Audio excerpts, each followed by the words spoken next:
Episode 59 भविष्य की आशा और कालदूत की चाल। पिछले एपिसोड में सिया ने आर्यन को पुनर्जन्म देने के लिए अपना जीवन दांव पर लगा दिया। अंतिम क्षणों में आर्यन लौटा, कालदूत को रोका और सिया को मृत्यु से बचा लिया, बट बेयरली। अब आर्यन, वेदांत और X9 एक बार फिर साथ हैं। पर युद्ध अभी खत्म नहीं हुआ। भविष्य की चमकती हुई नगरी नियोसंगम, जो कभी विज्ञान और शांति का प्रतीक थी, अब अजीब सी चुप्पी में डूबी थी। कालदूत अपनी हार से तिलमिलाया कालदर्पण में झांक रहा था। वहां उसने देखा, आर्यन लौट आया है और अब उसके पास कालचक्र की शक्ति है। लेकिन मुझे पराजित करना इतना आसान नहीं। उसने अपनी हथेली फैलाई और उसमें से कालवृत्त बीज निकाला, एक ऐसा जीन बीज जो समय और शरीर को विकृत कर सकता था। अब मैं नियोसंगम के हर नागरिक को समय के राक्षसों में बदल दूंगा और वही आर्यन को समाप्त करेंगे। आर्यन, वेदांत और X9 सिया को लेकर नियोसंगम लौटे।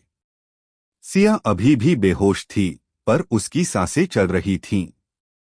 X9 ने बताया, हमारी अनुपस्थिति में यहाँ बहुत कुछ बदल चुका है। सेंट्रल अब हमारे नियंत्रण में नहीं रहा। और सबसे डरावनी बात, समय की धारा टूट चुकी है।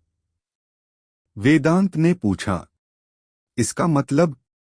X9 ने भारी स्वर में कहा, इसका मतलब है कि हम जिस भविष्य को बदलने आए थे, वो अब हमसे छूट चुका है और कोई नया भविष्य जन्म ले रहा है, कालदूत के नियंत्रण में। नियोसंगम की गलियों में अजीब हरकतें हो रही थीं। लोगों की आंखें सफेद हो चुकी थीं, उनके शरीर समय के विरुद्ध चल रहे थे, जैसे वे टाइम ज़ॉम्बी बन चुके हों। आर्यन को तुरंत समझ आ गया, यह कालवृत्त बीज का प्रभाव है। अब तीनों के पास सिर्फ एक रास्ता था, सेंट्रल के मूल को रीसेट करना, ताकि पूरे शहर में फैली संक्रमण को रोका जा सके। सेंट्रल अब एक किला बन चुका था, जिसकी रक्षा कर रहे थे टाइम गार्ड्स, साइबरनेटिक प्राणी, जिनकी सोच और गति दोनों भविष्य से आगे थी। वेदांत ने अपनी तलवार को ऊर्जा से लपेटा और X9 ने अपने न्यूरोगन को पूर्ण शक्ति पर चालू किया। आर्यन आगे बढ़ा और बोला, अब यह केवल युद्ध नहीं, समय की मुक्ति है। भीषण युद्ध हुआ। दीवारें टूटने लगीं। X9 की एक भुजा कट गई, वेदांत घायल हो गया। लेकिन आर्यन पूरे वेग में था। उसकी आंखों में चमक थी, जैसे वह स्वयं काल को आदेश दे रहा हो। सेंट्रल के केंद्र में उन्हें एक स्फटिक मस्तिष्क मिला, जो भविष्य की धारा को निर्देशित करता था।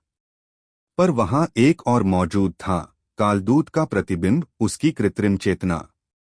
वो बोला, आर्यन, तुमने समय को मोड़ तो दिया, पर अब मैं स्वयं भविष्य बन चुका हूं। तुम मुझे हरा नहीं सकते। आर्यन ने सिया की ओर देखा, फिर उस चेतना से कहा, भविष्य वो नहीं होता जो लिखा हो, वो होता है जो रचा जाए। उसने स्फटिक मस्तिष्क पर हाथ रखा और अपनी चेतना उसमें प्रवाहित कर दी।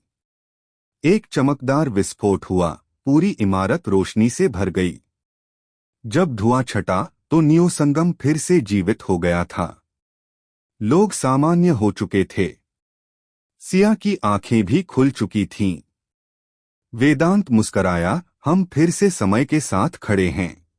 X9 ने कहा, पर कालदूत अभी गया नहीं, उसका असली रूप अब भी छिपा है।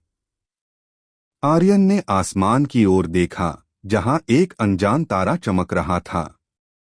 हमें वहां जाना होगा, जहां समय की उत्पत्ति हुई थी, वहीं उसकी समाप्ति भी होगी। अगले एपिसोड में कालदूत का अंतिम किला, शून्यलोक और सिया की आत्मा की गहराइयां।